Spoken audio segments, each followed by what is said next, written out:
வாழ்த்தி வரவேற்கிறேன். இதனாலும் கூட நாங்கள் வார்த்தை கூட கடந்து செல்ல போகிறோம். எங்கள் மத்தியில் பாஸ்டர் புகழந்தி பாஸ்டர் எங்கள் மத்தியில் இருக்கிறாங்க. தொடர்ந்து வார்த்தைக்குள்ள நடத்துவாங்க. Pastor welcome pastor. இது உங்களுடைய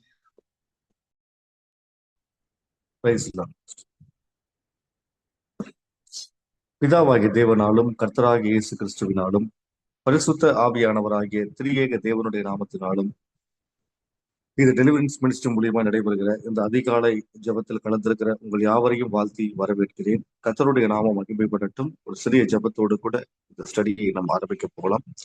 அன்பின் பரலோக பிதாவே, உங்களுடைய குமாரனாகிய இயேசுவின் நாமத்தினால இந்த காலை வேளையில நன்றியோட உங்க சமூகத்துல வந்திருக்கிறோம். இயேசுவே, உங்க சித்தத்தின்படி உங்க நாமத்தின்படி தேவனாகிய கர்த்தர் நீர் எங்களை வழிநடத்தும்படியாக நாங்கள் ஜெபிக்கிறோம். உங்களுடைய திருவுள சித்தம் எங்கள் வாழ்க்கையில நிறைவேறும்படியாக நாங்கள் ஜெபிக்கிறோம். இந்த காலை வழியில கூட நாங்கள் கற்றுக்கொள்ள போகிற இந்த சத்திய வார்த்தைகளுக்காக நன்றி. உமது வார்த்தைகளை புரிந்து கொள்ளத்தக்கதான மெய்யான ஞானத்தை, தெய்வீக கிருபைகளை நீர் எங்களுக்கு உண்டுபடி அருளும்படியாக நாங்கள் ஜெபிக்கிறோம். தொடர்ந்து உமது சித்தத்தை எங்கள் வாழ்க்கையை நீங்கள் நிறைவேற்றும்படியாக நாங்கள் ஜெபிக்கிறோம். உங்களுடைய வார்த்தைகளை அறிந்து கொள்ளவும், அறிந்து கொண்டதை விளங்கிக் கொள்ளவும், விளங்கிக் கொண்டதை கை கொள்ளவும், கை கொண்டதை அநேகருக்கு கற்றுக் கொடுக்கவும் தெய்வீக ஞானத்தை தந்து வழிநடத்தி ஆசீர்வதிப்பீராக என்று சொல்லி ஒப்பு கொடுத்து ஜெபிக்கிறோம். ஐயா, ஆண்டவரே, பெரிய காரியங்களை செய்யுங்க. தடைகளை எல்லாம் நீக்கி போடுங்க. அந்த இன்டர்நெட் தடை எல்லாவற்றையும் நீக்கி போட்டு உங்க சித்தத்தை அறிந்தவர்களாய் செயல்பட தேவனாகிய கர்த்தர் நீர் உதவி செய்து உங்க நாமத்தை மகிமைப்படுத்துங்க. இயேசுவின் நாமத்தில் ஜெபிக்கிறோம், ஜீவனுள்ள நல்ல பிதாவே, ஆமென். ஆமென். ஆண்டவராகிய இயேசு கிறிஸ்துவினுடைய கிருபை உங்கள் அனைவரோடும் கூட இருப்பதாக. உங்கள் அனைவருக்கும் என்னுடைய காலை வணக்கத்தை தெரிவித்துக் கொள்கிறேன். காலை நேரத்தில் ஆண்டோட சமூகத்தில் அமர்ந்து தேவ வார்த்தைகளை கேட்பதற்கு ஆண்டவர் கொடுத்த பெரிதான கிருபைக்காக நன்றி செலுத்துகிறேன். இன்றைக்கு நாம கற்றுக்கொள்ள போகிற மிக முக்கியமான சத்தியம் என்னன்னா, கடைசி காலம். கடைசி காலத்தை குறித்ததான சில ரகசியங்களை நாம பேச போகிறோம். மிக முக்கியமான ஒரு காரியம். நோட் பண்றவங்க நோட் பண்ணிக்கோங்க. ஏன்னா இது மறுபடியும் கிடைக்காத ஒரு பொக்கிஷம். கடந்த நாட்களிலே நம்ம இலங்கையில ஒரு 8 மாகாணத்துல ஒரு சில ஊழியர்களுக்கு இந்த கிளாஸை எடுப்பதற்கு தேவன் கிருபை பாராட்டினார். ஸோ இப்ப நம்ம இந்த கிளாஸ் இங்க இருக்கிற உங்களுக்கு தெரியுமான்னு தெரியாது எனக்கு. ஆனாலும் உங்களுக்கு நான் கற்றுக் கொடுக்க விரும்புகிறேன். ஆனா இது இப்ப நமக்கு கொடுக்கப்பட்ட இந்த கொஞ்ச நேரத்துல கற்றுக் கொடுக்க முடியாது. இதை கற்றுக் கொடுப்பதில் கிட்டத்தட்ட ஒரு 7 மணி நேரம் ஆகும். 7 hours இது பேசக்கூடிய வார்த்தைகள். அது ஆன்லைன் அந்த பைபிள் காலேஜில் நான் இந்த கிளாஸ் நான் எடுத்திருக்கிறேன். யூகே மூலியமா நடக்கிற ISG international chains of God அவங்களுடைய கிளாஸ்ல என்னை எடுக்க சொன்னாங்க. அவங்ககிட்ட எடுத்திருக்கிறேன். அதே போல் ஆன்லைன் பைபிள் காலேஜ் அதுலேயும் நான் எடுத்திருக்கிறேன். ஸோ கர்த்தருக்கு மகிமை உண்டாகட்டும். ஸோ உங்களுக்கு இது ஒரு பெரிய ஒரு பொக்கிஷமா இருக்கும்னு நான் விசுவாசிக்கிறேன். முடிந்தவர்கள் நோட்ஸ் எடுத்துக்கொள்ளுங்க. பிறகு நம்ம கர்த்தருடைய நாமத்தை நம்ம மகிமைப்படுத்துவோம். கடைசி காலம்.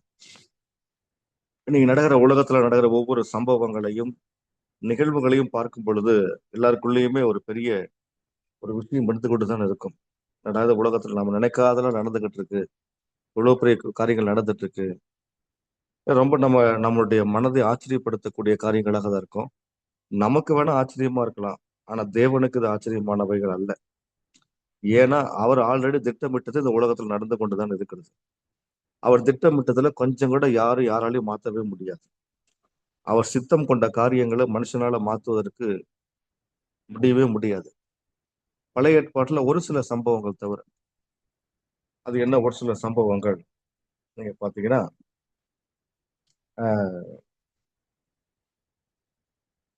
யோனாவுடைய சம்பவத்துல நம்ம பார்க்கணும்.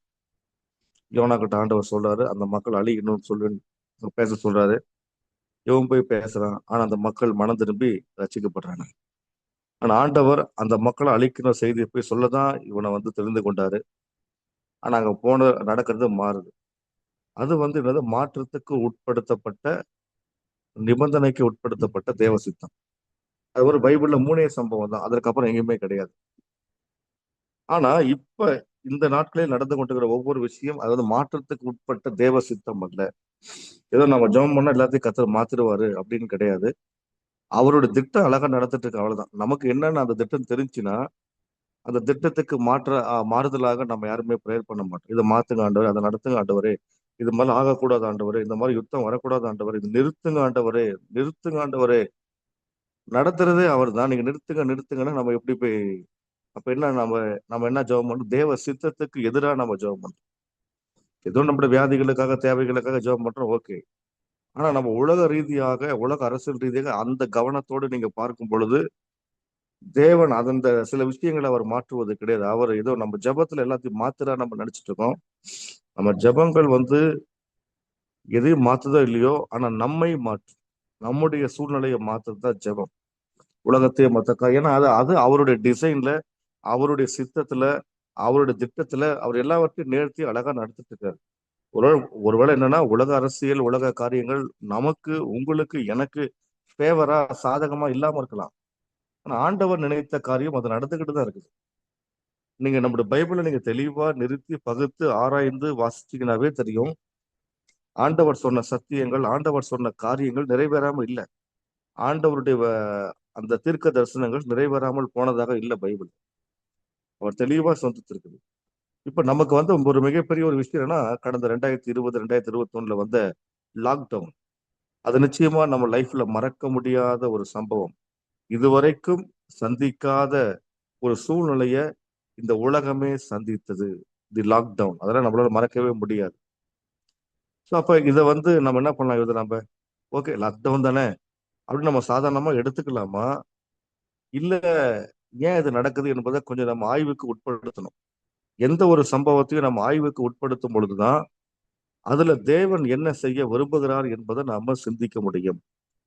ஏன்னா நம்ம கிறிஸ்தவங்களுக்கு என்னன்னா அதை பத்திலாம் யோசிக்கிறது கிடையாது. இப்போ உலகத்துல ஒரு சம்பவம் நடக்குதுன்னா அதை பத்தி நம்ம வேத வசனத்தோடு ஒப்பிட்டு பார்க்கிற ஒரு அனுபவம் யாருக்குமே கிடையாது. அது யாருக்கும் உடனே உடனே இவங்க பண்ற காரியம் உடனே ஜெபத்துல மாத்திடலாம். ஜெபத்துல எல்லாமே மாற்ற முடியாது. அதுதானே உண்மை. நம்ம அப்படி அப்படி அப்படி அப்படி ஒருவேளை மாறி இருந்தா இன்னைக்கு இன்னைக்கு இன்னைக்கு உலகத்துல எத்தனை முறை மாத்திருக்க முடியுமே? ஏன் நிறைய விஷயங்கள் நம்ம ஆண்டவர்கிட்ட கேட்டது ஏன் நிறைய காரியங்கள் நடக்கலையே? இந்தியாவிலும் பாருங்க எத்தனை பேர் மூணும் நீங்க எல்லாம் பார்த்துருப்பீங்க. பெரிய பெரிய ஊழியக்கார, திரள் கூட்ட ஊழியக்கார, உங்களுக்கு எல்லாம் தெரியும் எல்லாருமே. அவங்க எல்லாம் ஜெபம் பண்ணாங்க, மோடி வரக்கூடாது வரக்கூடாது வரக்கூடாதுன்னு ஆண்டவரே பல்ல கடிச்சு ஜெபம் பண்ணாங்க. ஆனா நடந்தது என்ன? அவன் தான் உட்கார்ந்துட்டு இருக்கான். ஏன் இது நடக்குது?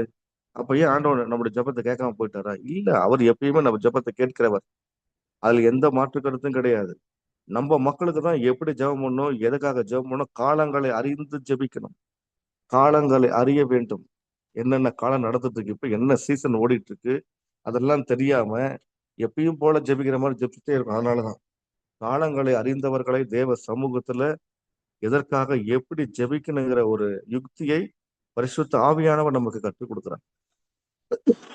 இப்ப பாருங்க, அந்த லாக்டவுன் நடந்ததுக்கு அப்புறமே எல்லாமே டோட்டலா உலகமே ரீசெட் பண்ணப்பட்டிருக்குது. உலகத்தில் உள்ள மக்கள் எல்லாருமே அவங்க ரீசெட் பண்ணப்பட்டாங்க. நாம நினைச்சிட்டோம் இதெல்லாம் இவனுடைய சதி, அவனுடைய சதி, பிசாசுடைய சதி, அப்படி இப்படி இப்படி எல்லாம் எழுதிருக்கோம். ஒரு பக்கம் பிசாசுடைய சதியா இருந்தாலும், ஒரு பக்கம் பில்கேட்ஸ் அவங்களுடைய சதி திட்டமா இருந்தாலும், எது இருந்தாலும், இப்ப இந்த உலகத்துல எது நடக்கிறதா இருந்தாலும் ஆண்டவருடைய அனுமதி அவசியமா இல்லையா? சற்று நம்ம யோசிக்கணுமா வேணாமா? அப்ப ஆண்டவருடைய அனுமதி இல்லாம இது நடக்குமா? ஆண்டவருடைய அனுமதி இல்லாம நம்முடைய பொருளாதார வீழ்ச்சி வருமா? ஆண்டவருடைய அனுமதி இல்லாம சுனாமி வருமா? ஆண்டவருடைய அனுமதி இல்லாம இலங்கையில இந்த மாதிரி பிரச்சனை வருமா? ஆண்டவருடைய அனுமதி இல்லாம நம்ம இந்தியாவில மோடி ஆளுகை செய்ய முடியுமா? ஆண்டவர் அனுமதி இல்லாம இப்பயும் பாருங்க, தினந்தோறும் இங்க ஒரு பதட்டமான சூழ்நிலை தான். நேத்து வரைக்குமே பிரச்சனை. எவ்வளவு ஓடிட்டு இருக்கு பாருங்க. அதுல இதெல்லாம் என்னன்னா நம்முடைய கிறிஸ்தவ மக்களுக்கு தெரியறது இல்லை. இந்த ஒரு ஞானம், அந்த உலகம் சார்ந்த ஞானம் என்னன்னா, ஆண்டவருடைய வசனத்தை குளோபலைஸா பாக்குறது இல்லை. ஆண்டவர் வசனம் ஏதோ நமக்கு என்ன, இப்ப நான் எனக்கு படிக்கும்போது எனக்கு ஏத்த மாதிரி வசனமா இருந்தாலும், ஆனா ஏராளமான வாசங்கள் முழுவதும் குளோபலைஸா தான் இருக்குது. உலகம் சார்ந்தது. இது அண்டத்தோடு, யூனிவர்ஸோடு தான் இந்த வசனங்களை நாம பார்க்கணும். ஏன்னா அவருடைய வருகையின் நாட்களிலே நாம நீங்களும் நானும் வாழ்ந்துட்டு இருக்கோம். வருகை நாட்கள் சொல்லக்கூடாது, வருகை நிமிடங்களில் வாழ்ந்து கொண்டிருக்கிறோம். இந்த நிமிடங்கள் 2030க்கு மேல அது சீக்கிரமாய் அது கடந்து போகக்கூடிய ஒரு விஷயமா இருக்கு. இப்ப நம்ம கடைசி மணித்துளியில இருக்கிறோம். ஆனா 2030க்கு மேல செகண்ட் கணக்குல வரப்போகுது எல்லாமே. எனவே ஜாக்கிரதையோடு விழிப்போடு இருக்க வேண்டியது கிறிஸ்துவ சமுதாயம். ஆனா இன்னைக்கு இல்ல. அதுதான் ரொம்ப கஷ்டமா இருக்கு. ஒரு காலத்துல இருந்தாங்க மூத்த ஊழியர்கள்லாம், வருகையை பத்தி அதிகமா பேசினாங்க, பரிசுத்தத்தை பத்தி அதிகமா பேசினாங்க, எப்படி இருக்கணும் அந்த ஒழுக்க முறைகளை விதிகளை எல்லாம் அன்னைக்கு ரொம்ப ஸ்ட்ரிக்டா இருந்தாங்க. இன்னைக்கு இருக்கிற கிறிஸ்டியானிட்டி டோட்டலா இன்னைக்கு ரொம்ப லிபரலிட்டியா போட்டாங்க. ரொம்ப ஜாலியா என்ஜாய் பண்ணா ஒரு ஃபன் செலிப்ரேஷன், அப்படி டிஸ்கோத்தே அந்த மாதிரி சபையினுடைய ஆராதனை எல்லாம் செட்டப்பே மாறி போச்சு. ஒழுங்கு நடவடிக்கையில இன்னைக்கு சபையில கிடையாது. எப்படி எப்படி வேணாலும் வாழலாம். அனுபவி ராஜா, அனுபவி, என்ன வேணாலும் பண்ணிக்கோ.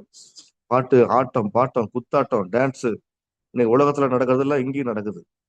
அதனால வந்து இப்ப யாராவது ஒருத்தர் ரசிக்கப்பட்ட சபைக்குள்ள வந்தாருன்னா கூட அவன் பாக்குறான், இதே தானே எங்க ஹோட்டல்ல அங்க டிஸ்கோ தான் டான்ஸ் நடக்குது, இங்கேயும் அதான் நடக்குது, அப்ப நான் அங்கேயே போய் அடிக்கிறேன்னு போயிரு. ரொம்ப ஜாக்கிரதையா இருக்க வேண்டிய நாட்கள்ல வாழ்ந்துட்டு இருக்கோம். அப்ப இதெல்லாம் நம்ம கடைசி காலத்துல நடக்கிற ஒவ்வொரு நிகழ்வுகளை நம்ம உன்னிப்பாய் உலகத்தை கவனிக்க வேண்டும். உலகத்தில் நடக்கிற நிகழ்வுகளை கவனிக்க வேண்டும். நல்லா திருப்பி சொல்றேன். இந்த கடைசி நாட்கள்ல இயேசு கிறிஸ்துவனுடைய வருகையை அறிந்து கொள்வதற்கு நமக்கு உலகத்தில் இருக்கிற ஒவ்வொரு விஷயம் நம்முடைய ஃபிங்கர் டிப்ஸ்ல இருக்கணும். நீங்க ஏதோ படிக்கிறதுக்கு அதுக்காக நீங்க வச்சுக்காதீங்க. ஏன்னா நம்ம வசனத்தை நம்முடைய வேலையை, என்னுடைய வேலையை வசனத்தை ஆராய்ச்சி பண்றதுதான், வசனத்தை வாசிக்கிறது தான், தியானம் பண்றதுதான். அப்ப ஏதோ வந்தோம் 23ஆம் சங்கீத வாசனம் தியானம் பண்ண போனோம், அந்த மாதிரி அது நம்முடைய பர்சனல் தியானமா இருக்கலாம். ஆனா ஏதோ ஒரு விஷயத்த நமக்கு சொல்ல வராருன்னா அந்த உலக ஞானத்தோட நாம தேவ சமூகத்துல உட்கார்ந்து அமர வேண்டும். இப்ப தேவனுடைய வசனத்தினுடைய அந்த அவசரத்தை, அவசியத்தை நீங்க புரிஞ்சுக்கணும்னா உலகத்துல நடக்கிற 3 விஷயங்களை நீங்க கட்டாயம் கவனிக்கணும். மறுபடியும் சொல்றேன். தேவனுடைய கடைசி நாட்களில் நடைபெறுகிற அந்த சம்பவங்களுடைய அவசியத்தை, அவசரத்தை நீங்க புரிந்து கொள்ள வேண்டும் என்றால் உலகத்துல நடக்கிற சில விஷயங்களை, தகவல்கள், நியூஸ் வழியாக நீங்க தெரிந்து கொள்ள வேண்டும். முதலாவது, உலகத்தில் நடைபெறுகிற அரசியல் சம்பவங்களை கட்டாயம் தெரிஞ்சிருக்கணும். நீங்க டிவி வழியாகவோ ஏதாவது ஒரு வழியாக நீங்க தெரிஞ்சுக்கணும். ஆனா இன்னைக்கு இருக்கிற சோசியல் மீடியால எது உண்மை, எது பொய், எது ஃபேக்னே தெரிய மாட்டுது. எல்லாமே ரொம்ப வேற மாதிரி போயிடுச்சு. அதனால ஒரு சில சேனல்கள் கரெக்டா உண்மையை சொல்றாங்க. அது என்னங்கிறத பார்த்து நீங்களா அது வந்து அடையாளப்படுத்தி தெரிந்து கொள்ளுங்க. உலகத்தில் நடக்கிற அரசியல் சம்பவங்களை, உலக நாடுகள் முழுக்க நடக்கிற அரசியல் சம்பவங்களை நாம தெரிந்து கொள்ள வேண்டும். ஏன்னா நம்ம கடைசி காலத்தை பத்தி நம்ம ஆய்வுக்கு உட்படுத்துகிறதுனால. ரெண்டாவது, உலகத்தில் நடக்கிற ஆன்மீகம் சம்பந்தப்பட்ட காரியங்கள், ரிலீஜியஸ் நியூஸ், உலகம் சார்ந்த விஷயங்கள், ரிலீஜியஸ் சம்பந்தப்பட்ட தகவல்கள், அதெல்லாம் தெரிஞ்சுக்கணும். நீங்க பாருங்க, ஒவ்வொரு வருஷமும் ஒவ்வொரு ஆண்டும் முஸ்லிம்களுடைய வளர்ச்சி எவ்வளவு அதிகமாகி போய் கொண்டிருக்கிறது தெரியுங்களா? 200% மேல முஸ்லிம்கள் உலகத்துல வளர்ந்து கொண்டு இருக்கிறார்கள். அதெல்லாம் யாருக்காவது தெரியுமா? கிறிஸ்தவங்களுக்கு தெரியும். இன்னைக்கு இன்னைக்கு நிறைய கிறிஸ்தவ நாடுகள் என்று சொல்லப்படுகிற எத்தனையோ நாடுகள், எங்க இந்தியா, நம்முடைய இலங்கை தேசம் எல்லாத்துக்கும் மிஷினரிகளை அனுப்பிய லண்டன் மிஷினரி ஸ்தாபனம், இங்கிலாந்து மிஷினரி, அந்த யூகே இன்னைக்கு முஸ்லீம் நாடா மாறிக்கொண்டிருக்கு. யாருக்கு தெரியுமா? சீக்கிரமா வளர்தான். இன்னும் கொஞ்ச நாள்ல லண்டன் இஸ்லாம் அந்த அப்படிங்கிற பேர் வந்து மாத்தப்பட போகுது சீக்கிரமா. ஒருவேளை லண்டன் வாழ்ற உங்களுடைய நண்பர்கள் தான் நீங்க கேட்டு பாருங்க, தெரிஞ்சுக்கோங்க. அங்க முழுக்க முழுக்க முஸ்லீமோட டாமினேஷன் அதிகமா இருக்குது. அந்த பார்லிமெண்ட் செனட்ல முக்கியமான திட்டம் வகுக்கக்கூடிய இடத்துல முஸ்லிம்கள் அமர்ந்திருக்கிறாங்க. சட்டங்கள் இயற்றக்கூடிய இடத்துல முஸ்லிம்கள் அமர்ந்திருக்கிறாங்க. இவ்வளவு பெரிய விஷயம் என்பது சற்று யோசித்து பாருங்க. அதே போல உலக வல்லரசு நாடுகள் என்று சொல்றாங்களே, அமெரிக்கா, அந்த அமெரிக்கனோட பார்லிமெண்ட்ல முக்கியமான லாபின்னு சொல்லுவாங்க, சட்டம் இயற்றப்படுகிற அந்த இடம், அங்க வந்து RSS காரங்க இருக்கிறாங்க. இப்பதான் அந்த ட்ரம்ப் எல்லாம் கண்டுபிடிச்சு அவங்களாம் தூக்கத்துக்கு பிளான் பண்ணிட்டு இருக்காரு. ஆனா ரொம்ப நாளா 50 வருஷமா 100 வருஷமா அந்த திட்டம் நடந்துகிட்டு இருக்கு. யாருக்குமே தெரியும். இந்தியால இருந்து வேலைக்கு தான் போறாங்க. அங்க போயிட்டு அவங்க இந்த மாதிரி விஷயங்கள் அங்க போய் முக்கியமான திட்டம் வகுக்கிற அந்த பொறுப்புல போய் உட்காந்துடுறாங்க. அங்க பொறுப்புல உட்கார்ந்த உடனே இந்தியால இருந்து எல்லாம் நிறைய பேர் வர வச்சு, பிராமினை வர வச்சு, ஆர்எஸ்எஸ் வர வச்சு, அமெரிக்கா இப்ப இங்க இங்க வந்து இந்தியா ஒழிச்சது போல இப்ப அமெரிக்கா ஒழிக்கிறதுக்கு திட்டமிட்டுறாங்க. இன்னைக்கு அமெரிக்காவை இன்னைக்கு அழிவுக்கு நோக்கி போய் கொண்டிருக்கிறது. சீக்கிரமா அமெரிக்கா வந்து உலக வல்லரசு நாடுகளில் இருந்து சீக்கிரமாய் கீழே இறக்கப்படும். அமெரிக்கா வீழ்ச்சியை நோக்கி போய் கொண்டிருக்கிறது. இப்பவே அங்க பொருளாதார சீர்குலை வந்துருச்சு. அமெரிக்க கனவுகளோடு போன யாருமே எல்லாம் திரும்பி வந்துட்டாங்க. எல்லா கம்பெனிகள் மூடப்படுகிறது. அதுக்கு ஆதாரம் WEF, world economic forum, IMF, Indian monetary fund. இதெல்லாம் நீங்க நெட்ல போய் சர்ச் பண்ணி பாருங்க. அதுதான் சொல்லுது.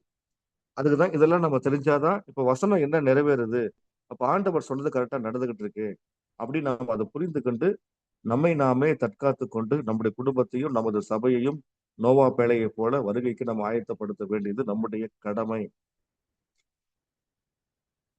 அப்ப என்ன ஆனது? உலகத்துல நடக்கிற ஆன்மீகம் சம்பந்தப்பட்ட காரியங்களை அறிந்திருக்க வேண்டும்.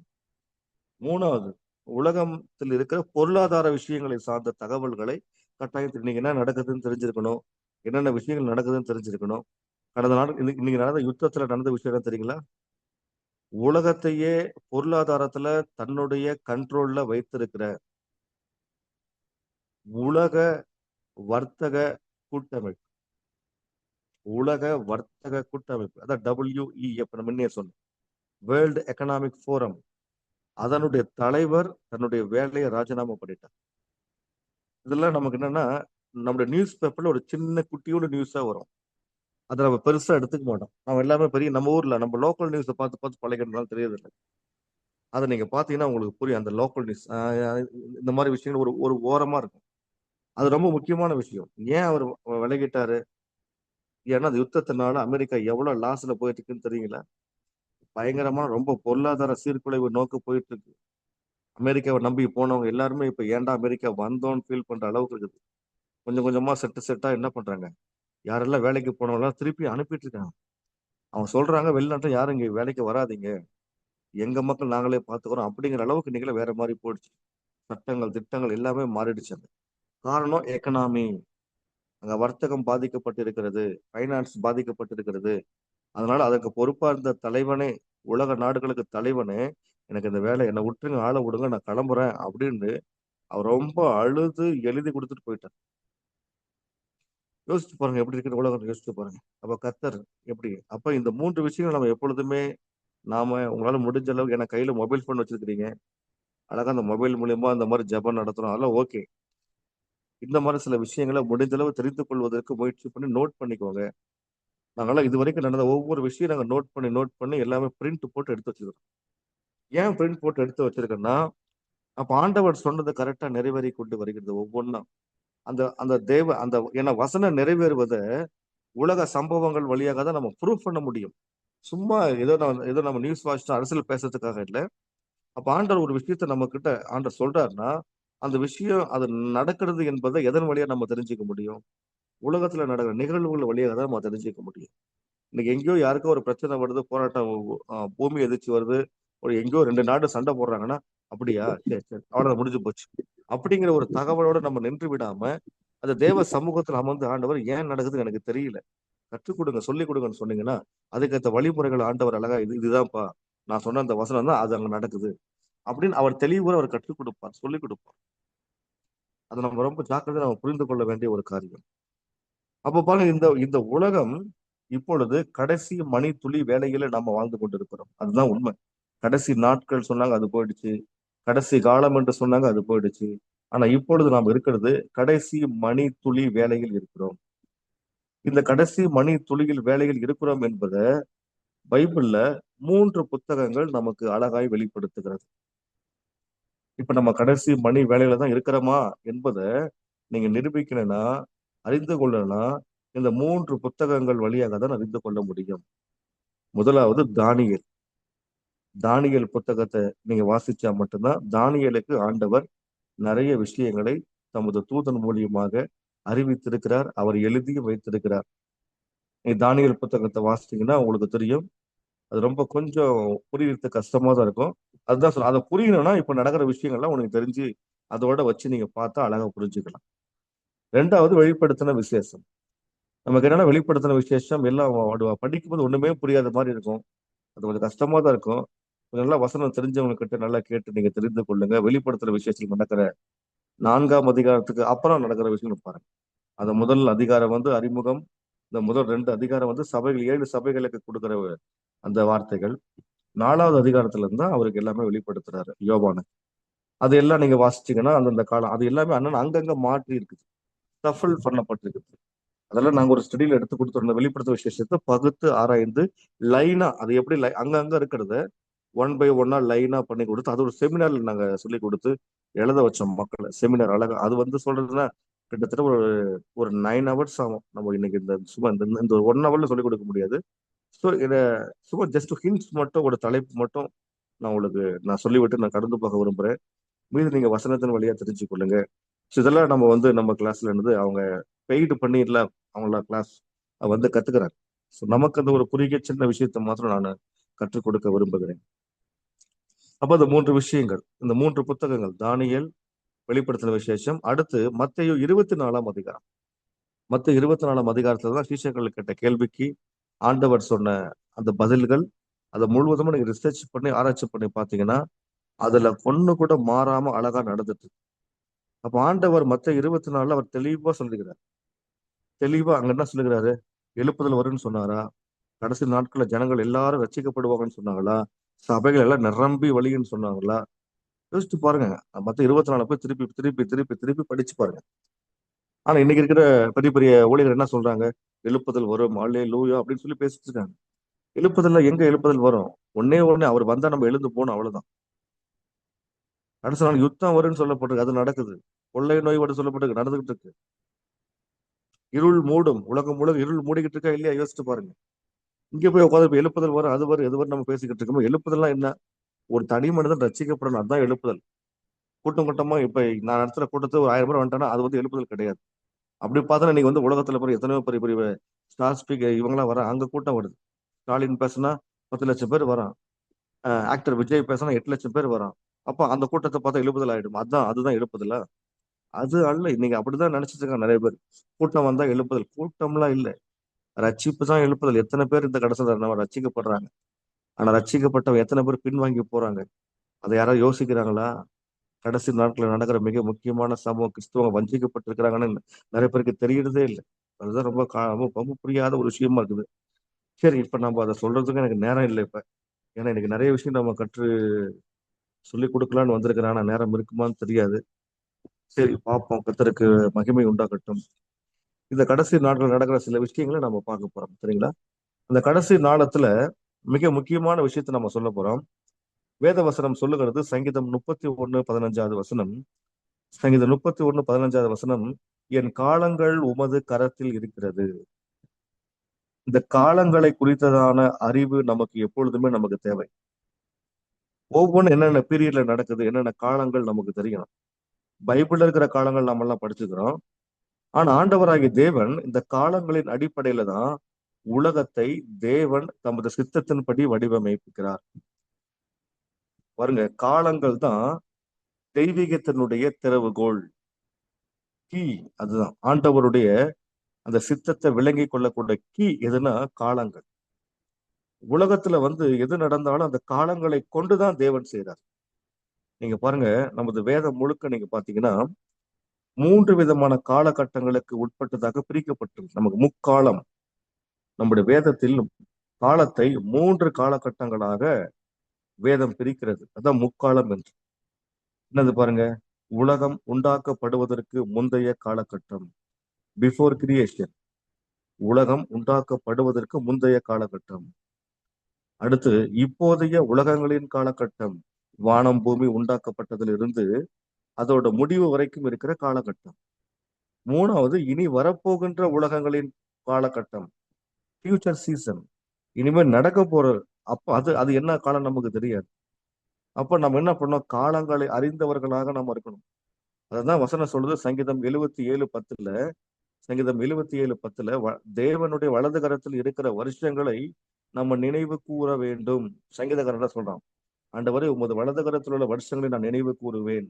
ஏன்னா காலங்கள் தேவனுடைய கரத்தில் இருக்கிறது. தேவனுடைய கரம்னா என்ன? புரியுதுங்களா? தேவ கரம்னா என்ன? தேவனுடைய கரத்தினால் எழுதப்பட்ட எழுத்தில் இருக்கிறது. மறுபடியும் சொல்றேன்.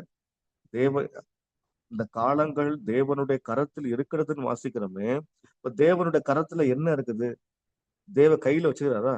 கையில அவர் தேவனுடைய கரமாகிய தன்னுடைய கைகளால் எழுதப்பட்ட எழுத்து, வசனம் சத்தியத்தில் இருக்கிறது.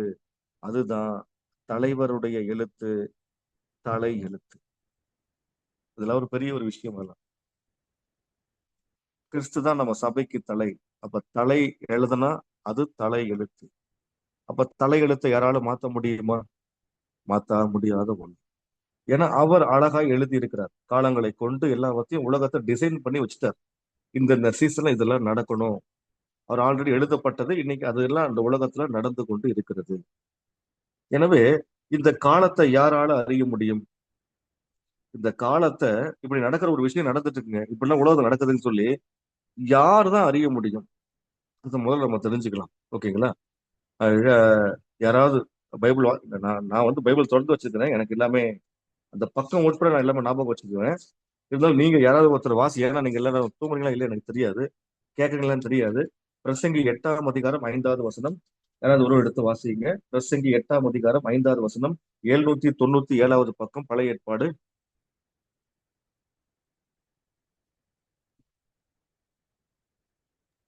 ஒரு அமைதியா இருக்கிறது. கற்பனையை கைக்கொள்ளுகிறவன் ஒரு தீங்கையும் அறியான். ஒருவன் ஞானியின் இருதயம் காலத்தையும் நியாயத்தையும் அறியும். ஆமேன், ஆமேன். கர்த்தருடைய வார்த்தைக்கு மகிமை உண்டாகட்டும். கற்பனையை கை கொள்ளுகிறவன் ஒரு தீங்கையும் அறியான், ஆனால் ஞானியின் இருதயம் காலத்தையும் நியாயத்தையும் அறியும். பாத்தீங்களா? அப்படின்னா யார் காலத்தை அறிய முடியும்னா ஞானியால மட்டும்தான் காலத்தை அறிய முடியும். ஞானியின் இருதயம் காலத்தை அறியும். இப்ப உலகத்துல என்ன காலம் நடந்துட்டு இருக்கு, என்ன சீசன் நடந்துட்டு இருக்கு, ஏன் இப்படி நடக்குது என்பதை ஞானியால மட்டும்தான் அறிய முடியும். ஞானத்தை உடையவனால மட்டும்தான் அதை அறிய முடியும். வேதம் தெளிவாய் சொல்லுது. அதே பிரசங்கி 9 அதிகாரம் 12 வசனத்தை வாசிச்சு பாருங்க. 798வது பக்கம், பிரசங்கி 9:12 பாருங்க. தன் காலத்தை மனுஷன் அறியார். மச்சங்கள் கொடிய வலையில் அகப்படுவது போலவும், குருவிகள் கண்ணியில் பிடிபடுவது போலவும், மனுபுத்திரர் பொல்லாத காலத்திலே சடுதியில் தங்களுக்கு நேரிடும் ஆபத்தில் அகப்படுவார்கள். அப்ப இந்த இடத்துல யார் அறிய முடியாதுன்னு சொல்றாரு பாருங்க. தன் காலத்தை மனுஷனால அறிய முடியாது. வசனம் தெளிவா அதனாலதான் மனுஷன் என்ன பண்றான்? இந்த உலகத்துல நடக்கிற நிறைய சம்பவங்களுக்குள்ள மாட்டி கொள்ளுகிறான், சிக்கி கொள்ளுகிறான் அப்படின்னு அந்த வசனத்திலே சொல்லுது. அவனுக்கு எப்ப ஆபத்து வருது, என்ன வருதுன்னு தெரியல. தெரியாதனால அங்க போய் மாட்டிக்கிறான். அந்த குருவிகள் கண்ணியில பிடிபடுவது போலவும் அந்த பிசாசு விரிக்கிற கண்ணியில விழுந்து போய் விடுகிறான். அப்ப அந்த வசனம் தெளிவா சொல்லுது, தன் காலத்தை மனுஷன் அறியான். ஏன்னா மனுஷங்களுக்கு தெரியாது. ஆனா யாருக்கு தெரியும்? ஞானியின் இருதயத்துக்கு காலம் தான் என்னன்னு தெரியும். ஏன்னா நீங்க பாருங்க, பிரசங்கி 3 அதிகாரம் 11வது வசனம். பிரசங்கி 3 அதிகாரம் 11வது வசனம், 793வது பக்கம் வாசிங்க. அவர் சகலத்தையும் 2 பேராய் படுத்துக் கொண்டிருந்தால். இல்லைங்க சார். பிரசங்கி 3 அதிகாரம் 11வது வசனம், அவர் 790. சகலத்தையும் அதினதின் காலத்திலே நேர்த்தியாய் செய்திருக்கிறார். உலகத்தையும் அவர்கள் உள்ளத்திலே வைத்திருக்கிறார். ஆதலால் தேவன் ஆதி முதல் அந்த மட்டும் செய்து வரும் கிரியையை மனுஷர்கள் கண்டுபிடியான். மனுஷன் கண்டுபிடியான். இவ்வளவு தெளிவா இருக்கு பாருங்க வசனம். அப்ப இந்த 3 வசனம் ரொம்ப நம்முடைய மைண்ட்ல அழகா வைத்துக்க விடாது. ஏன்னா ஞானியின் இருதயம் தான் காலத்தை பத்தி அறிய முடியும். மனுஷனால தன் காலத்தையே அவனால அறிய முடியாது. அது எந்த காலத்தை அறிய முடியாதுன்னா அங்கேயே போடப்பட்டு 3:11 ஆதி முதல் அந்த மட்டும் தேவன் செய்து வருகிற கிரியையை மனுஷனால் அறியான். ஏன்னா அவர் சகலத்தையும் அதினதின் காலத்துல நேர்த்தியாய் செய்யறார். அவரை மாதிரி நேர்த்தியா செய்வதற்கு யாராலுமே முடியாது. ஒருவேளை நம்ம கவர்மெண்ட் வேணா கெட்டதா இருக்கலாம், ஆனா அவர் நேர்த்தியா தான் செஞ்சுட்டு இருக்கிறார். அவ்வளவுதான், வேற ஒண்ணும் கிடையாது. அவர் எல்லாமே அவர் சித்தத்தின்படிதான் நடத்தி கொண்டு இருக்கிறார். அவர் சித்தத்தை மாத்தணுங்கிறதுக்காக ஜபிக்கிற எந்த ஜபமும் தேவ சமூகத்துல கேட்கப்படாத ஜபங்கள். அப்போ வந்து பாருங்க, உலகத்தையும் அவர்கள் உள்ளத்திலே வைத்திருக்கிறார். ஏப்பா, அதனால தேவன் ஆதி முதல் ஆரம்பத்திலிருந்து அந்த மட்டும் முடிவு வரைக்கும் செய்து வருகிற கிரியைகள், செயல்களை மனுஷன் கண்டுபிடியான். அவனால கண்டுபிடிக்க கூட முடியாது. அது என்ன நடக்குதுன்னு கண்டுபிடி. ஏன்னா இன்னைக்கு மக்கள் என்ன பண்ணிட்டாங்க? எல்லாம் மயக்கத்துல இருக்கிறாங்க. இன்னைக்கு எல்லா தேவ பிள்ளைகளும் ஆனது ஆசீர்வாதம், உலக ஆசீர்வாதம், பொருளாதார ஆசீர்வாதம், ஹைப்பர் கிரேஸ், அது கிரே, இப்படி இப்படின்னு சொல்லி வேறு விதமான ஒரு உலகத்தை ஒரு போதையில இருக்கிறதுனால என்ன நடக்குதுன்னே தெரியாது. நீங்க பொதுவா நீங்க பாத்தீங்கன்னா அந்த மதுபானத்துல ஊறி போய் இருக்கிறவங்க அவனை சுத்தி என்ன நடக்குதுன்னு அவனால கண்டுபிடிக்க முடியாது. இன்னைக்கு பிசாசானவன் நம்மள உலக ஐஸ்வர்யங்களையும் உலக காரியங்களையும் போதையாக நமக்கு காண்பித்ததுனால அங்க பக்கத்துல என்ன நடக்குதுன்னு கூட நமக்கு தெரியாத அளவுக்கு போய் கொண்டிருக்கிறது.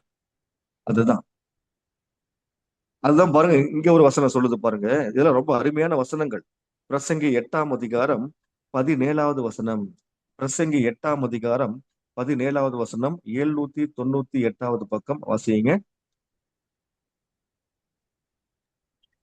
தேவன் செய்யும் சகல தேவன் செய்யும் சகல கிரியைகளையும் நான் கவனித்து பார்த்து, சூரியனுக்கு கீழே செய்யப்படும் கிரியையை மனுஷன் கண்டுபிடிக்க கூடாதென்று கண்டேன். அதை அறியும்படி மனுஷன் பிரயாசப்பட்டாலும் அறிய மாட்டான்.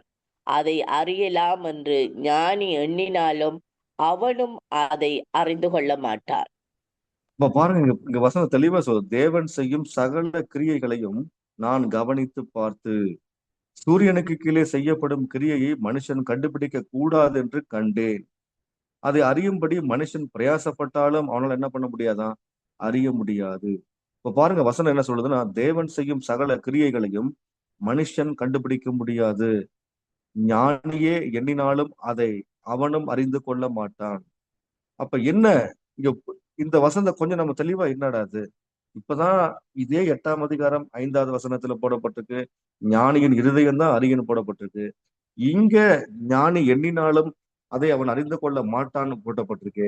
என்ன இது அப்படின்னு நீங்க யோசிச்சு பார்த்தீங்கன்னா, இந்த இடத்துல வர 17ஆம் வசனத்துல வர ஞானி என்பது வேற, 5வது வசனத்துல வர ஞானியின் இருதயம் என்பது வேற.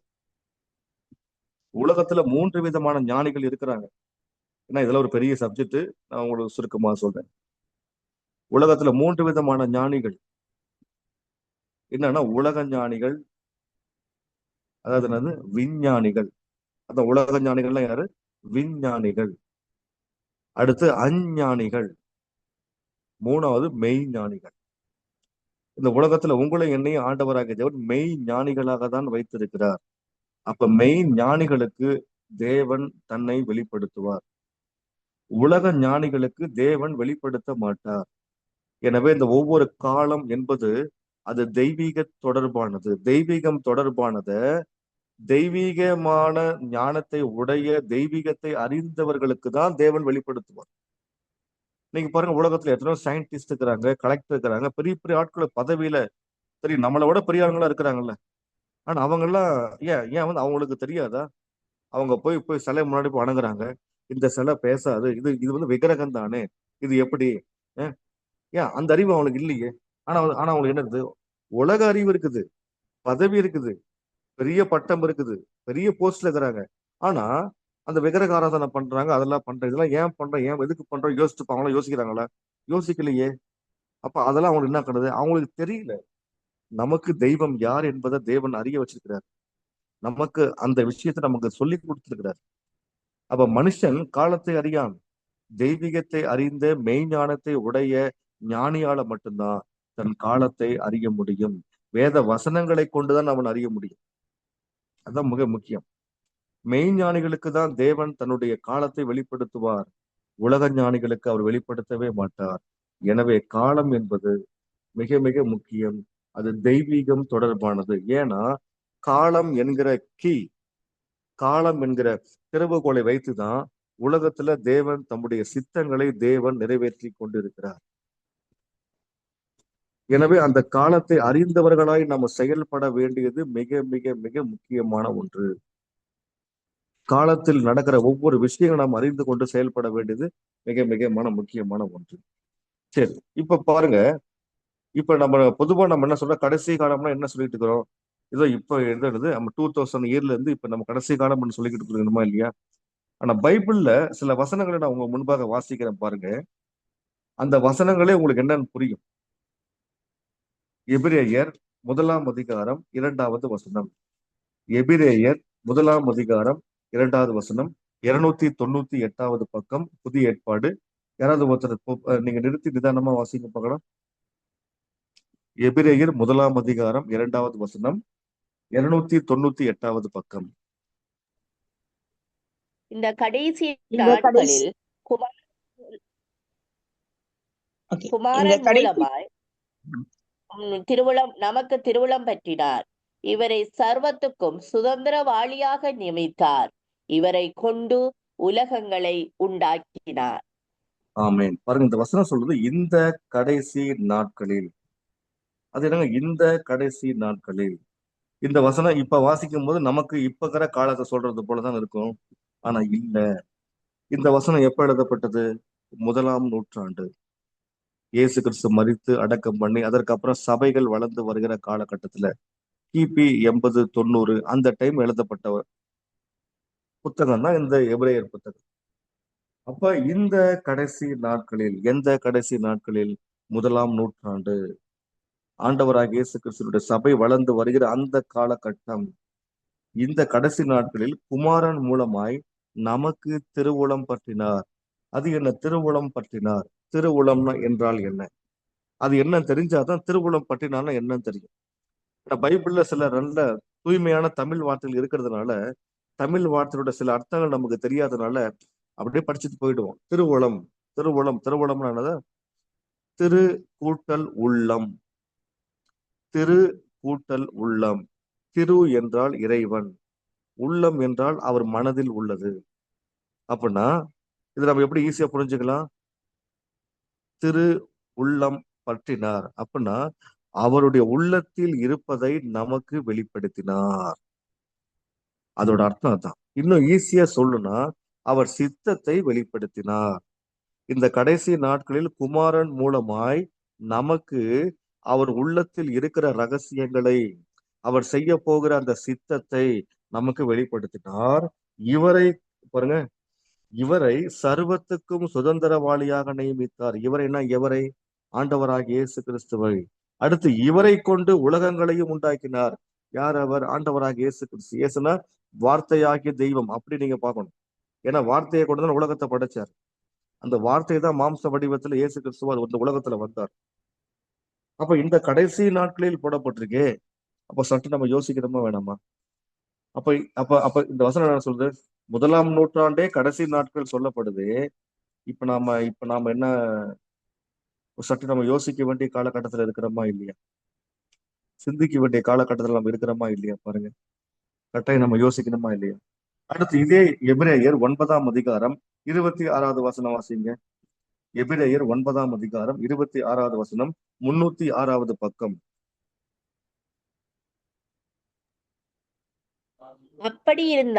அப்படி இருந்ததானால் உலகம் உண்டானது முதற்கொண்டு அவர் அநேகந்தரம் பாடுபட வேண்டியதாயிருக்குமே. அப்படியல்ல, அவர் தம்மை தாமே பலியிடுகிறதினாலே பாவங்களை நீக்கும் பொருட்டாக இந்த கடைசி காலத்தில் ஒரே தரம் வெளிப்பட்டார். பாருங்க, இந்த இடத்துல போறோம். இந்த கடைசி காலத்தில் ஒரே தரம் வெளிப்பட்டார். அவர் எப்ப வெளிப்பட்டார்? அது முக்கியம் இல்ல. அங்க வந்து எதை பத்தி அந்த வசனம் சொல்லுது? ஆண்டவராகிய தேவன் உலகம் உண்டானது முதற்கொண்டு அவர் அநேக தரம் பாடுபட வேண்டியதா இருக்குமே. அப்படின்னா ஒவ்வொரு வருஷம் அவர் வந்து ரத்தம் சிந்தனுமே. அதனால அப்படி இல்ல, அவர் தம்மை தாமே பலியிடுகிறதுனாலே பாவங்களை நீக்கும் பொருட்டாக. அப்ப ஆண்டவராகிய இயேசுக்கு சிலுவை சுமந்து மரித்து இப்ப நம்ம எத்தனை வருஷம் ஆகுது? கிட்டத்தட்ட அவர் 2000 வருஷம் ஆகுது. அப்படின்னா அவர் எப்ப இந்த உலகத்துல பலியாக, இப்பதான் நம்ம லாஸ்டா நம்ம என்ன பண்ணோம்? குட் ஃப்ரைடே, உயிர்த்தெழுதல் நாள், இதெல்லாம் நம்ம கொண்டாடி முடிச்சோம். அப்ப அதெல்லாம் நினைவுக்கு வரணும். அதை பலியிடுகிறதுனாலே பாவங்களை நீக்கிறதுக்காக இயேசு இந்த பூமியில எப்ப வெளிப்பட்டாராம் பாருங்க? இந்த கடைசி காலத்திலே ஒரே தரம் வெளிப்பட்டார். இந்த கடைசி நாட்களில், சாரி, இந்த கடைசி காலத்தில். நம்ம எபிரேயர் 1:2 பாக்குறோம் இந்த கடைசி நாட்களில். இங்க நம்ம பாக்குறோம் கடைசி காலத்தில். என்னங்க இது? அப்ப ஆண்டவராக இயேசு கிறிஸ்து இந்த உலகத்துல வாழ்ந்தாரு பாத்தீங்களா? இயேசு கிறிஸ்து மரித்தாரு பாத்தீங்களா? தன் ஜீவனை கொடுத்தாரு பாத்தீங்களா? உயிர் திறந்தாரு பாத்தீங்களா?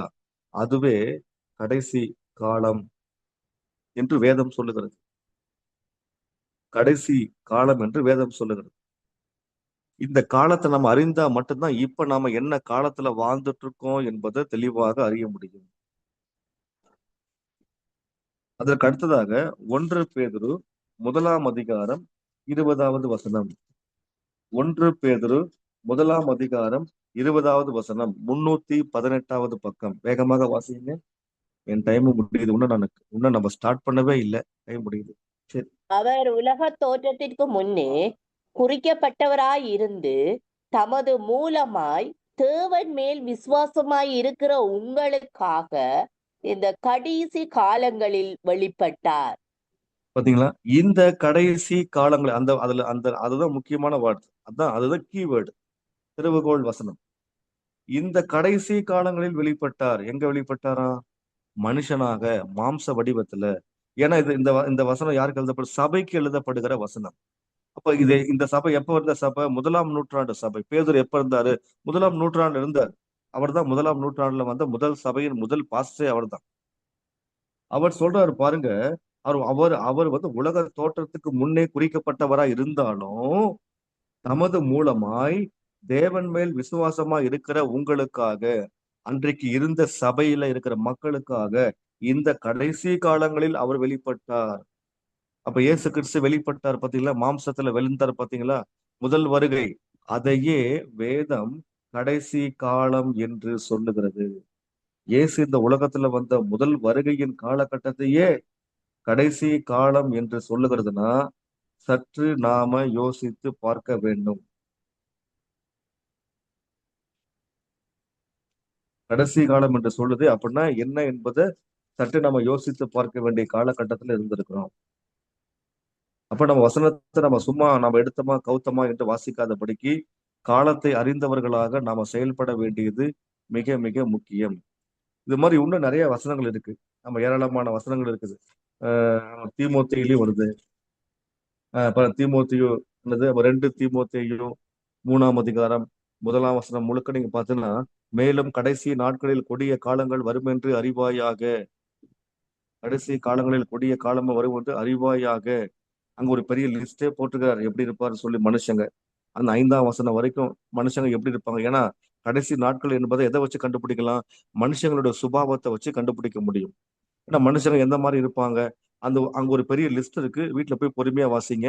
இன்னைக்கு அந்த மாதிரி மனுஷங்க இருக்கிறாங்களா இல்லையா என்பதை நீங்களே தெரிந்து கொள்ளுங்கள், நீங்களே அறிந்து கொள்ளுங்கள். அப்படின்னா இதுல இருந்து நம்ம என்ன பாக்குறோம்னா, கடைசி காலம் என்பது என்னன்னா,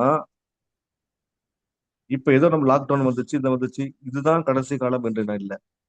இயேசு எப்ப பிறந்தாரோ, இயேசுனுடைய முதல் வருகையிலிருந்து இயேசு கிறிஸ்து இப்ப வரப்போகிற 2வது வருகை வரைக்கும் இருக்கிற இந்த 2000 இயர், இதுதான் கடைசி காலம் என்று வேதம் சொல்லுகிறது.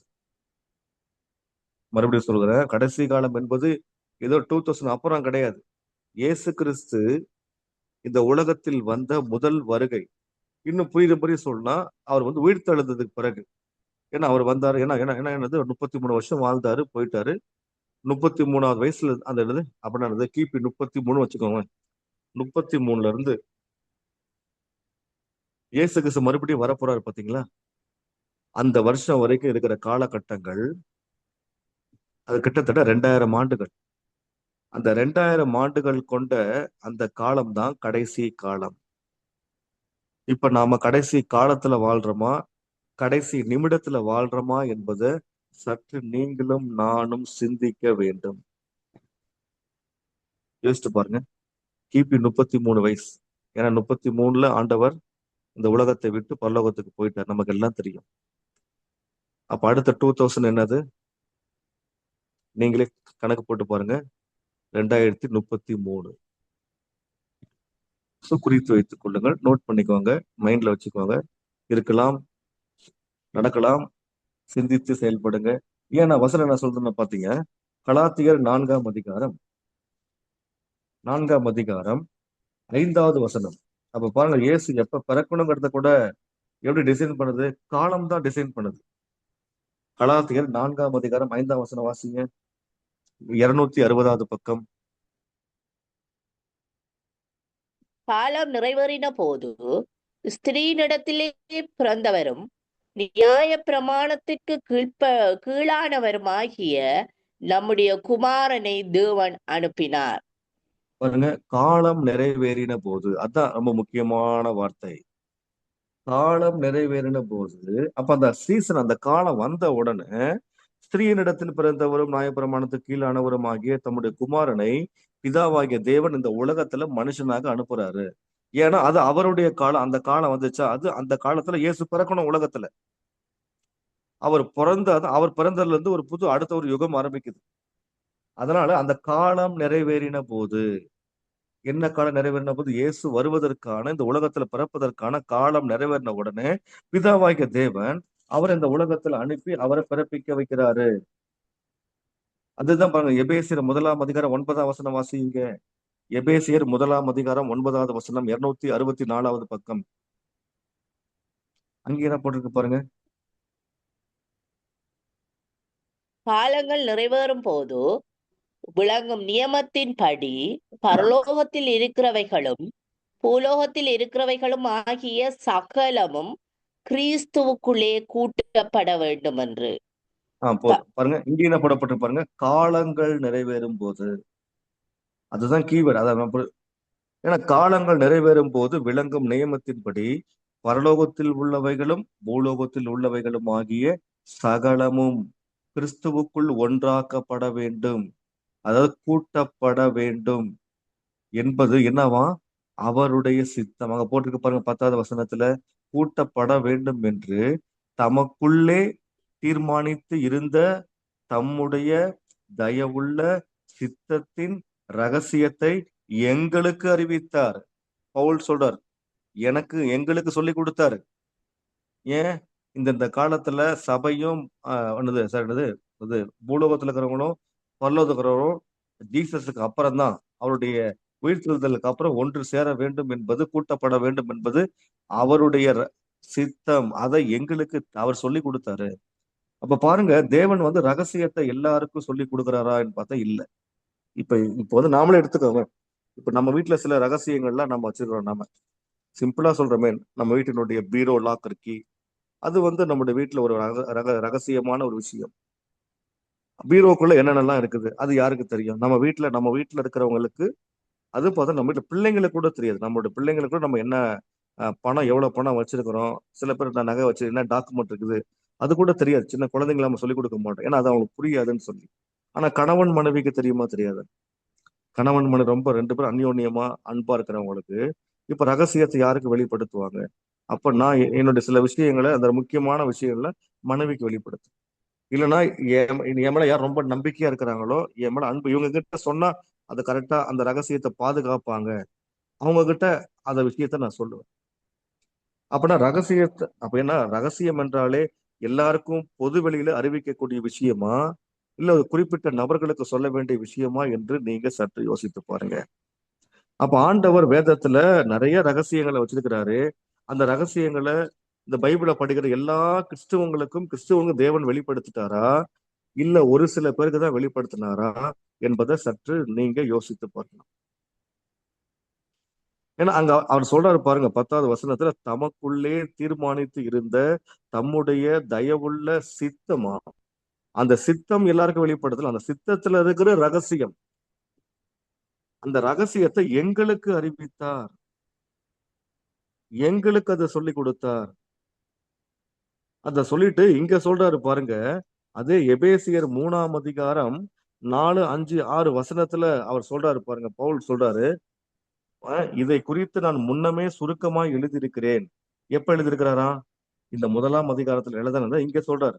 இதை குறித்து முன்னமே உங்களுக்கு நான் சுருக்கமாய் எழுதியிருக்கிறேன், அதை நீங்கள் வாசிக்கையில் கிறிஸ்துவின் ரகசியத்தை குறித்து எனக்கு உண்டாயிருக்கிற அறிவை அறிந்து கொள்ளலாம். பாத்தீங்களா? அதுலயே நீங்க பாருங்க 3வது வசனத்துல, அது என்னவெனில், புறஜாதிகள் சுவிசேஷத்தினாலே உடன் சுதந்திரராய் ஒரே சரீரத்துக்கு உள்ளானவர்களுமாய் கிறிஸ்துவுக்குள் அவர் பண்ணின வாக்குத்தத்தத்துக்கு உடன் பங்காளிகளுமாய் இருக்கிறார்கள் என்கிற இந்த ரகசியத்தை அவர் எங்களுக்கு வெளிப்படுத்தி அறிவித்தார்.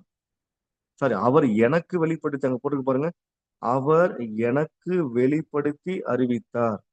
அப்படின்னா எனக்கு வெளிப்படுத்தினார்னா மத்தவங்களுக்கு வெளிப்படுத்தினாரா இல்லையா? இல்லைன்னு தெரியுது. 6வது வசனம் பாருங்க, இந்த ரகசியம் இப்பொழுது அவருடைய பரிசுத்த அப்போஸ்தலருக்கும் தீர்க்கதரிசிகளுக்கும் ஆவியானவராலே வெளிப்படுத்தப்பட்டிருக்கிறது போல முற்காலங்களில் மனுபுத்திரருக்கு அறிவிக்கப்படவில்லை.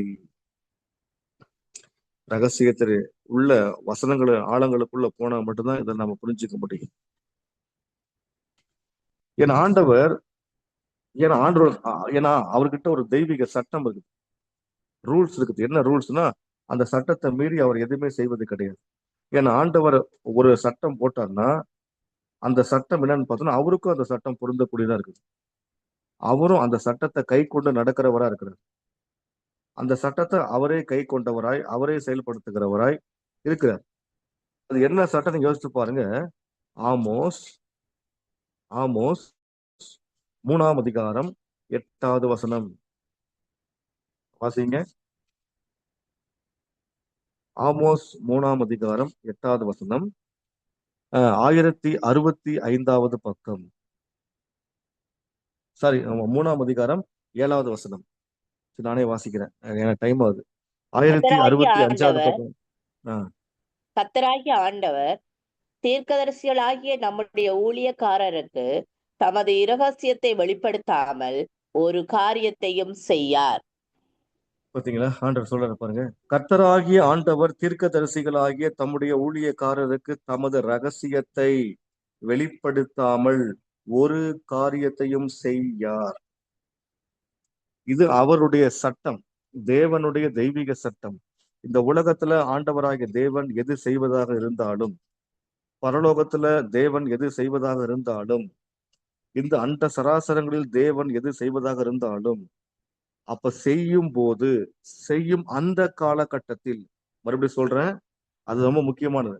அந்த காலகட்டத்துல, இப்ப செய்ய போகிற அந்த காலகட்டத்துல தம்முடைய ரகசியத்தை தம்முடைய ஊழியக்காரருக்கு வெளிப்படுத்தாம அவர் எதையும் செய்ய மாட்டார். ஏன்னா அப்படின்னா என்ன அர்த்தம்? அப்ப எல்லாருக்குமே வெளிப்படுத்திடுவாரானா இல்ல என்றுதான் சொல்லப்படுகிறது. ஏன்னா நமக்கு தெரியும், ரகசியம் என்றாலே யாருக்கு சொல்லுவோம்? நாம் அதிகமா நம்பக்கூடிய நபர்கள், நம்ம நம்பிக்கைக்கு உட்பட்டவர்கள், அவங்களுக்கு தான் சில ரகசியங்களை வெளிப்படுத்தும். இப்ப பாருங்க, அரசாங்கம் சில பேரெல்லாம் ஏன் தீவிரவாத குரூப்ல பிடிச்சிட்டு போறாங்க? ஏன்னா அவங்க கவர்மெண்ட்டினுடைய அந்த ரகசியத்தை வெளிநாட்டுக்கு கடத்துவாங்க, பணத்துக்காக வித்துருவாங்க. இங்க கூட பாருங்க, இப்ப கூட சமீபத்துல இங்க இந்தியாவுல ஒரு இவரை அரெஸ்ட் பண்ணாங்க. ஏன்னா அவர் டிபார்ட்மெண்ட்டுக்குள்ள இருந்து இங்க இருக்கிற ரகசியங்களை பாகிஸ்தானுக்கு அங்க சொல்லி பணத்துக்காக சொல்லிட்டார். உடனே அவர் அரெஸ்ட் பண்ணி ஜெயில போட்டாங்க. அப்ப எவ்வளவு பெரிய விஷயம்! அப்ப ஏன்னா ரகசியம் என்பது கட்டி காக்க வேண்டிய ஒரு விஷயம் அல்லவா? அதே போல பாருங்க, ஆபிரகாமை பத்தி ஆண்டவர் சொல்றாரு, நான் ஆபிரகாமுக்கு நான் எதை செஞ்சாலும் நான் சொல்லாம இருப்பேனா? என் சிநேகிதனாகிய ஆபிரகாமுக்கு நான் செய்வதை நான் மறைப்பேனா? அப்படின்னா என்ன அர்த்தம்? நான் எல்லாமே அவர்கிட்ட சொல்லிட்டு தான் நான் செய்யறேன். நீங்க அப்புறம் பழைய ஏற்பாட்டுல எல்லாரும் நீங்க பாருங்க, ஒவ்வொரு ஊழியக்கார தேவன் அழைக்கும் போது அவங்களை கொண்டு செய்கிற விஷயத்த அவர் சொல்றாரா இல்லையா பாருங்க.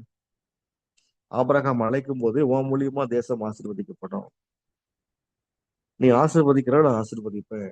அப்ப அவரை கொண்டு அவனை அழைக்கும் போது இதெல்லாம் நான் உன்னை வச்சு செய்ய போறேன் முன்னாடியே சொல்லிட்டு தான் அழைக்கிறாரு. மோசே அழைக்கும் போதும் நீ தான் இஸ்ரவேல் மக்களை இங்க இருந்தது பார்வோன் கிட்ட இருந்து கொண்டு வரணும், கானானுக்கு கூட்டிட்டு போகணும் அப்படின்னு சொல்லி அவனை குறித்ததான திட்டத்தை சொல்லிதான் மோசே அழைக்கிறார். எல்லாரையும் அப்படிதான். ஆனா புதிய ஏற்பாட்டுல தேவன் தம்முடைய சில காலங்கள் தொடர்பான சில ரகசியத்தை அவர் எல்லாருக்கும் அறிவிப்பது கிடையாது. அதான் உண்மை. இப்ப பாருங்க, இயேசு கிறிஸ்துவோட முதல் வருகை, அவருடைய ரகசிய வருகை, அவருடைய பகிரங்க வருகை எல்லாம் யோசிச்சு பாருங்க, எல்லாமே தேவன். அப்ப இனிமே நடக்கிற என்ன சம்பவங்கள் அதை மாத்திரம் நான் ஒரு 5 நிமிஷம் நான் சொல்லி முடிக்கிறேன். ஏன்னா நிறைய இருக்குது. நான் சப்ஜெக்டுக்குள்ளேயே போறேன். இது வரைக்கும் ஜஸ்ட் ஒரு இன்ட்ரடக்ஷன் தான் கொடுத்துட்டு இருக்கேன். அதான் சொன்னேன், இதை பத்தி எடுக்கணும்னா ஒரு 8 ஹவர்ஸ் ஆகும், 8 மணி நேரம் தியானம் எடுக்கக்கூடிய சப்ஜெக்ட் இது. ஸோ இப்போது வரைக்கும் நம்ம தலையங்கம் தான் பார்த்துட்டு இருக்கோம். நீங்க பாருங்க, தானியலை கொண்டு அந்த புத்தகத்தை எழுதினாரா? அப்ப தானியல் கேட்கிறாரா, அதான் ஆண்டவரை இதெல்லாம் எப்ப நடக்குன்னு சொல்லி கேட்கிறாரு. அப்ப தானியலுக்கு ஆண்டவர் என்ன சொல்றாரு பாருங்க, இது உனக்கு என்னது, இது உனக்கு தேவையில்லாதது, இந்த புத்தகத்தை லாக் பண்ணி வச்சிரு அப்படின்னு சொல்லிட்டு அவர் பாட்டு போயினேன்ட்டார். அவ்வளவு பெரிய ஆளு தானியல் கிட்ட. தானியல் கேக்குற, ஆண்டவரே இதெல்லாம் எப்ப நடக்கும் ஆண்டவரே, நீங்க ஏதாவது சொல்லிருக்கிறீங்களே, நீங்க சொல்ல சொல்ல நான் எழுதுனேன்னு அப்படி சொல்றாரு. என்னன்னு அவர் சொல்றாரு, அதெல்லாம் என்ன சொல்ல வேண்டியது என்னது, நீயோ வென்றால் முடிவு காலம் மட்டும் போயிரு, நீ இளைப்பாரி கொண்டிரு, நாட்களின் முடிவிலே உன் சுதந்திர விதத்துக்கு எழுந்திருப்பாய் என்றார். அப்பனா இதை நீ என்ன பண்ணு, முத்திரை போடுன்ட்டார். இங்க பாருங்க, அந்த தானியேல் 12ஆம் அதிகாரம் 8ஆம் வசனம், நான் அதை கேட்டும் அதன் பொருளை அறியவில்லை, ஆகையால் என் ஆண்டவனே, இவைகளின் முடிவு என்னமா இருக்கும் என்று கேட்டேன். அதற்கு அவன்னா யாருன்னா தேவதூதன், அவன், தானியேலே போகலாம், தானியேலே போகலாம்.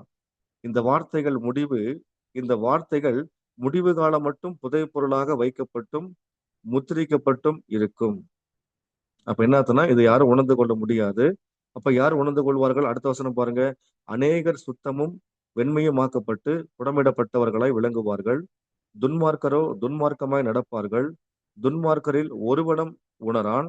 ஞானவான்களோ உணர்ந்து கொள்ளுவார்கள். பார்த்தீங்களா? ஞானவான்களோ, யார் அந்த ஞானவான்கள்? முதலே பார்த்தோம், பிரசங்கி 8:5. யார் அந்த ஞானவான்களோ அவர்களுக்கு உணர்வு கொடுக்கப்படும். இந்த கடைசி நாட்களில் நடக்கிற விஷயங்களை தானியேலுக்கு சொல்ல, தானியேல் நீ போகலாம், அதுதான் உன் வேலை முடிச்சு, ஒன்னு வச்சு எழுதணும்ல. அப்போ உனக்கு இதை நான் வெளிப்படுத்த தேவையில்லை. அந்த காலம் வரும்போது, எந்த காலம்? அது நடக்கக்கூடிய, அந்த சம்பவம் நடைபெற கூடிய காலம் வரும்பொழுது அன்னைக்கு உள்ள ஞானவான்கள் அதை அவங்க வெளிப்படுத்துவாங்க. அந்த ஞானவான்களுக்கு இதெல்லாம் வெளிப்படுத்தப்படும். நீ போகலாம், அவ்வளவா வேலை முடிச்சு, எழுதிட்டியா, கிளம்பு, அவ்வளவுதான். அதே போல யோவான் எழுதினாரு வெளிப்படுத்த விசேஷம். அவருக்கே தெரியும் என்ன எழுதினாரு. அவர் பார்த்ததை அப்படியே எழுதுகிறார், அவ்வளவுதான். அவருக்கு ஒண்ணும் புரியாது. ஆனா இந்த நாட்கள்ல வாழ்ந்துட்டு இருக்க நமக்கு தான் தேவன் அந்த ரகசியத்தை வெளிப்படுத்துறார். சீசர்களுக்கு யாரும் சொல்றாரு இல்லையா, அவங்களுக்கு வெளிப்படுத்தவில்லை, உங்களுக்கும் வெளிப்படுத்தப்பட்டிருக்கிறது. அப்ப இனி நடைபெறுகிற என்னென்ன சம்பவம் நடைபெற போறது என்பதை மாத்திரம் நான் சுருக்கமா சொல்ல விரும்புறேன்.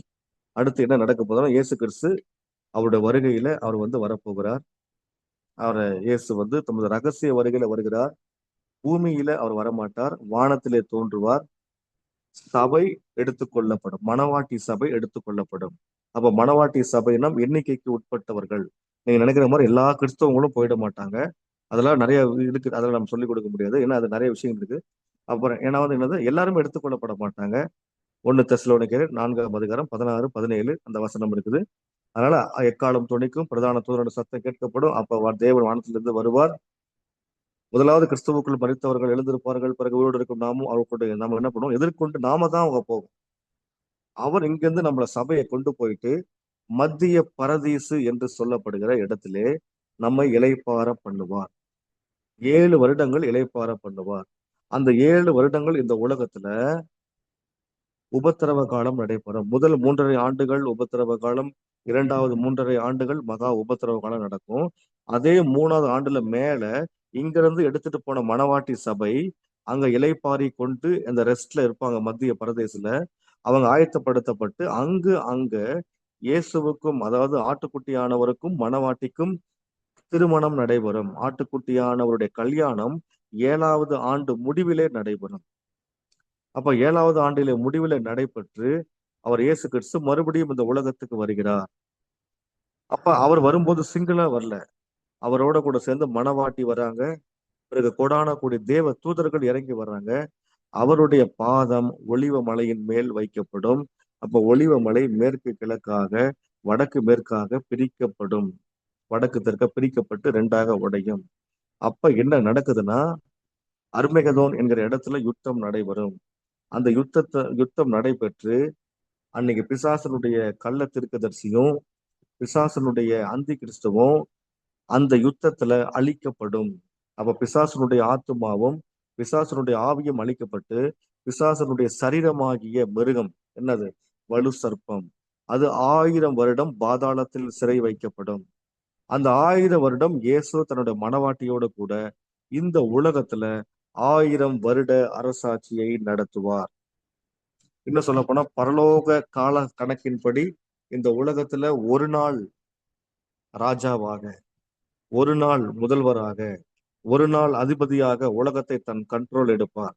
ஆனா உலக கால கணக்கின்படி 1000 வருஷம் அவர் இந்த உலகத்தை ஆட்சி செய்வார். அப்ப அந்த உலகத்தினுடைய சென்டர் பாயிண்ட், மையம், தாவீதின் நகரமான, தாவீதின் கோட்டையான அந்த இடத்துலதான் இயேசு அவர் அங்கிருந்து உலகத்தை அவர் ராஜ்யம் பண்ணுவார். அப்ப இதே மாதிரிதான் இருக்கும். இப்ப நம்ம இருக்கிற மாதிரிதான் மக்கள் இருப்பாங்க, எல்லாருமே எல்லாம் இருக்கும், நெட்வொர்க் எல்லாமே இருக்கும், மொபைல் போன் எல்லாமே இருக்கும். ஆனா என்னன்னா, யாரும் எந்த தவறு செய்ய முடியாது, பாவம் செய்ய முடியாது. எந்த விதமான, சிம்பிளா சொன்னா, அன்னைக்கு கோர்ட் இருக்காது, போலீஸ் ஸ்டேஷன்லாம் க்ளோஸ் பண்ணப்பட்டிருக்கும், ஹாஸ்பிட்டல் செயல்பட, ஏன்னா எந்த வியாதி இருக்காது, யாரும் தப்பு செய்ய மாட்டாங்க, எந்த வழக்கம் இருக்காது. அப்ப எதுக்கு கோர்ட்டு? ஏன்னா அன்னைக்கு அவரோட கூட இருந்த மணவாட்டிகள் சாரி, அவரோட கூட இந்த மணவாட்டி சபை மக்கள் ஒட்டுமொத்த உலகத்தை தன் கண்ட்ரோல்ல வைத்திருப்பாங்க. இயேசு கிறிஸ்துவனுடைய தலைமையில ஒவ்வொரு தேசம், ஒவ்வொரு மாகாணம், அவங்கெல்லாம் அவருடைய மணவாட்டிகள் இங்கிருந்து மேல எடுத்துக்கொள்ளப்பட்டாங்கல்ல. வசனம் சொல்றது பார்த்தோம்ல, அவரோடு கூட துன்பங்களை சகித்தோமானால் அவரோடு கூட ஆளுகையும் செய்வோம். தீமோத்தேயுல வருது பாத்தீங்களா?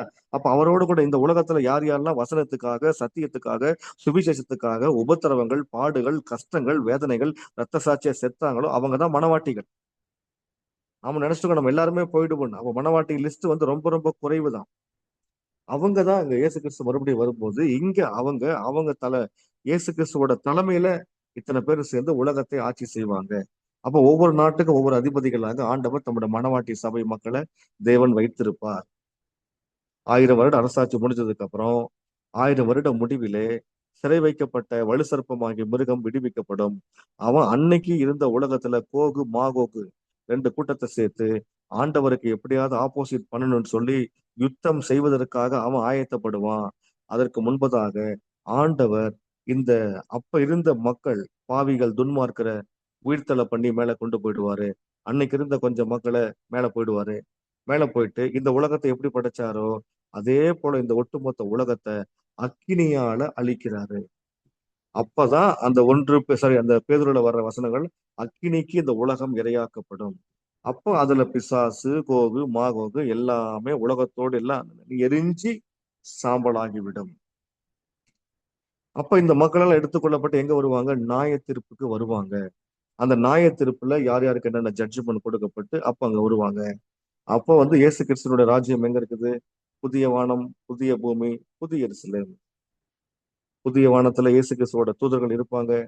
புதிய பூமியில இங்கிருந்து அந்த ரத்த சாட்சியா மறிச்சவங்க, கடைசி வரைக்கும் உண்மையா வாழ்ந்தவங்க, வருகையில கைவிடப்பட்டவங்க, அதற்கப்புறம் கரெக்டா வாழ்ந்தவங்க, அவங்க எல்லாம் அந்த புதிய பூமியில இருப்பாங்க. ஆனா புதிய எருசலேம்ல இயேசுவும் அவருடைய மணவாட்டியும் தான் இருப்பாங்க. எனவே இப்ப ஆண்டவர் வரப்போவது அவருடைய மணவாட்டியாகிய சபைக்காக மட்டும்தான் இப்ப சபை வரப்போறார். எனவே அவர் வருகிறது யாருக்கும் தெரியாது. அவர் வருகிற அந்த நாட்களும் தெரியாது. சிம்பிளா சொல்லணும், நீங்க புரிஞ்சுக்கணும்னா, இப்ப வந்து பார்த்தா கணவன் பைக்ல அங்கிருந்து வராருன்னா வீட்டுக்குள்ள கிச்சன்ல இருக்கிற மனைவிக்கு தெரியுமா தெரியாத? உடனே மனைவி சொல்றாங்க, தம்பி போய் கதவை தர, அப்பா வந்துட்டாரு. அப்ப அந்த பைக் சவுண்ட் வச்சு அது யாரு வர்றது, அந்த ரோட்ல எத்தனை பைக்கு போகும், ஆனா தன்னுடைய கணவருடைய பைக் இதுதான் என்பதை எப்படி மனைவியால புரிஞ்சுக்க முடியும்? அந்த ரிலேஷன்ஷிப். அது போல அவர் வருகிற அந்த அறிவு, அந்த உணர்வு, அந்த அலாரம், அந்த எச்சரிக்கை யாருக்கு தெரியும்? அவருடைய மணவாட்டி சபையில யார் யாரெல்லாம் இருக்கிறாங்களோ அவர்களுக்கு மட்டும்தான் தெரியும்.